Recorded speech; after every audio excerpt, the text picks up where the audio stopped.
just another Monday morning. Another day in this beautiful country they loved, in the embrace of the family and friends they adored. Another day in busy lives, rich in passion and purpose, defined by hard work and by humour. Another day devoted to others, serving their community, nourishing their faith. Another day of school holidays. Instead, our Parliament comes together in sorrow to offer our nation's condolences to the people who knew and loved them best. We welcome all the family members and dear friends and spiritual leaders joining us here. From the depths of grief, you have summoned remarkable strength. You have given us a glimpse of who your loved ones were, how much they meant, and how brave they proved themselves to be. As Rabbi Ullman put it, the light that each of those souls brought into the world. As we pause in silence to remember them, we recognise that for you, an unbearable silence has fallen. The silence of laughter forever stilled, of footsteps in the hallway that will never come, of a voice that will never be heard again except in memories held in broken hearts. The silence of futures unlived, the silence of a sorrow beyond words, inflicted by an atrocity beyond comprehension. On the 14th of December 2025, Chabad of Bondi hosted hundreds of Jewish Australians for the first night of Hanukkah. They gathered at that world-famous spot, a beautiful place at the heart of their community.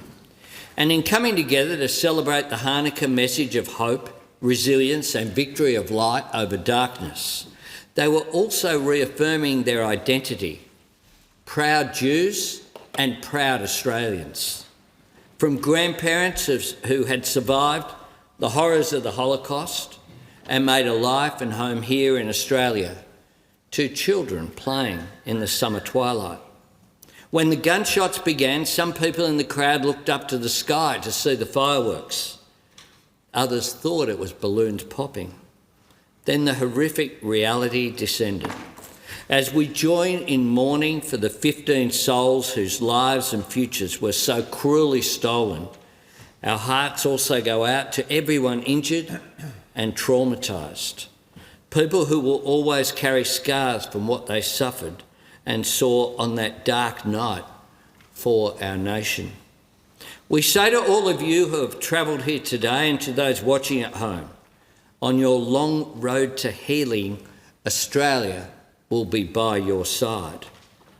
Mr. Speaker, just as our nation came together 1 week after Bondi to light candles against the darkness, we must continue to raise our voices against the silence, because while the massacre at Bondi Beach was cruel and senseless, it was not random. Jewish Australians were the target. As we offer our love, sympathy and solidarity to everyone bearing the weight of trauma and loss, we make it clear to every Jewish Australian, you are not alone. All Australians stand with you. Australians were with you at Bondi Beach in those unspeakable minutes of violence and terror. Police officers and first responders running towards danger to save lives, backed by Hatzalah and community health support. Adults shielding children they did not know from bullets. Lifeguards using their boards as stretchers to carry the wounded. Cafe staff giving shelter to people fleeing in fear. And passers-by performing acts of extraordinary bravery. Mr. Speaker, I've asked the Governor-General to create a special honours list so all Australians can nominate these heroes of Bondi for formal recognition. Because the defining and enduring truth of that fateful Sunday is not fear or bloodshed. It is not the cowardly anti-Semitic evil of the terrorists, nor the murderous perversion of Islam they took as inspiration.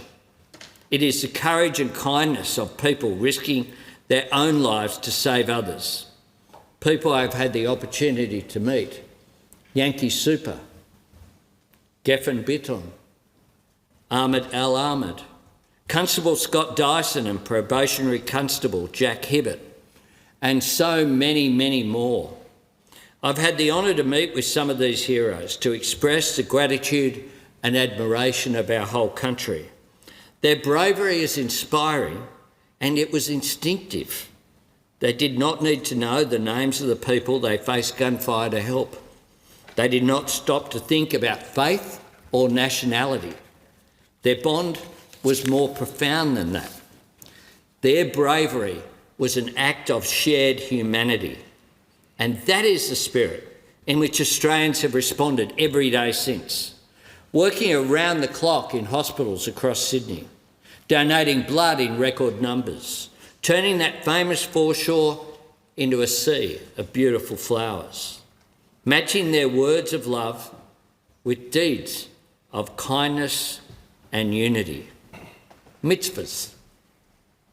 And in that same spirit, honouring the heroes of Bondi also means standing together against that evil that inflicted this devastation, standing together against hatred, standing together against division, and working together to eradicate antisemitism wherever it hides, whatever form it assumes, and whatever weapons it wields, affirming loudly and clearly that Jewish Australians have every right to be proud of who you are, proud to raise and educate your children in your faith, proud to freely participate in the public life of our nation, and proud that you are not just a part of the Australian story, you have helped to write the Australian story. In government and the law, in business, education, the arts, on the battlefield, and in every field of human endeavour. Your faith, resilience, wisdom and compassion enrich our national life. You belong here, you are respected, valued and admired. As Prime Minister, I give you this solemn promise on behalf of every Australian. We will not meet your suffering with silence. We will not leave you in darkness. We will continue to do everything required to ensure your security, uphold your safety and protect and honour your place here with us as Australians. Mr Speaker, amidst our grief for those killed and injured and our gratitude to those who saved lives, I know there is disbelief and there is anger too. How could there not be? A Holocaust survivor was gunned down in a nation that had given him refuge from the worst of humanity. A 10-year-old girl will never have another birthday. Terrorists, inspired by ISIS, murdered our citizens on our soil. In the long days and hard weeks that have followed, so many of us have thought to ourselves and said to each other, this doesn't happen here, not in Australia. It's not the Australian way. Bondi Beach changed that forever. We must face that unforgiving truth and we must learn from it. We must channel our anger into meaningful action to ensure an atrocity such as this can never happen again. And that responsibility starts with me as Australia's 31st Prime Minister.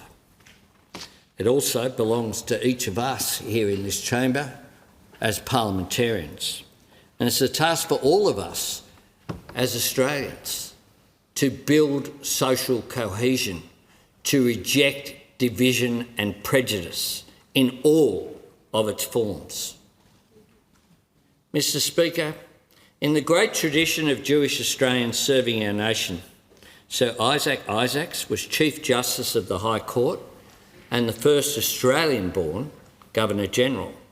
And it was the member for Isaacs who reminded me of the Jewish concept of tikkun olam, the responsibility to repair the world.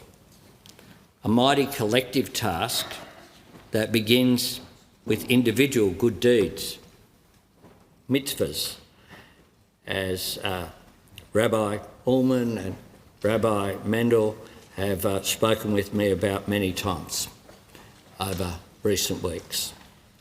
Small acts of kindness and care that add up to a better world.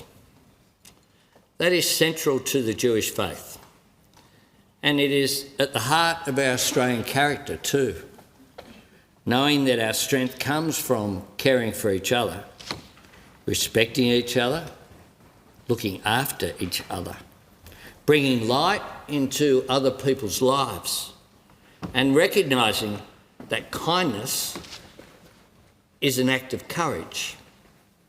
The courage to listen, understand, learn and change. That is how all of us can help repair and strengthen the fabric of our nation. How we heal and move forward in a spirit of national unity where light triumphs over darkness. It is how we honour the heroes of Bondi, and how we ensure that the 15 people we remember and honour today are never forgotten. May their memories be a blessing.